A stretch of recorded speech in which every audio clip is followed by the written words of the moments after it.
మీకన్నా తక్కువగా ఉన్నవాణ్ణి చూసి మిగిలి నవ్వడం, మీతో సమానమైన వాణ్ణి చూసి నిర్లక్ష్యం చేయడం, మీకన్నా పైనున్న వాణ్ణి చూసి అసూయతో ప్రవర్తించడం జీవితంలో అలవాటైపోతే వాడు రేపు పొద్దున్న ఎక్కడ ఏ స్థానంలో కూర్చోపెట్టండి, వాడు ఓ ఉద్యోగస్తుడిగా వెళ్ళాడనుకోండి, వాడితో సమాన ఉద్యోగుల్ని చూసి నిరాదరణ, పై వాళ్ళని చూసి వెకిలి భావన, ఏదో ప్రమోషన్ వచ్చింది కానండి, ఏదో చదువుకున్నానంటాడు, నాకన్నా గొప్పవాడు ఏంటండి అంటాడు.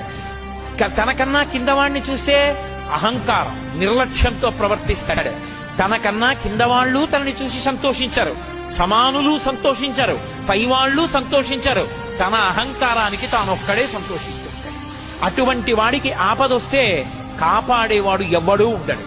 అందుకే జీవితంలో సంస్కారమును పొందుట అన్న మాటకు అర్థం ఏమిటి అంటే, తనకన్నా పెద్దలు కనపడితే గౌరవించాలి, తనతో సమానులు కనపడితే ఆదరించాలి, తనకన్నా కింద వాళ్ళు కనపడితే పరమ ప్రేమతో కూడుకున్నటువంటి భావనతో వాళ్ళ యొక్క అభివృద్ధి కొరకు ఆలోచన చెయ్యగలగాలి. ఈ మూడు భావాల్ని మీ జీవితంలో బాగా అలవాటు చేసుకోండి.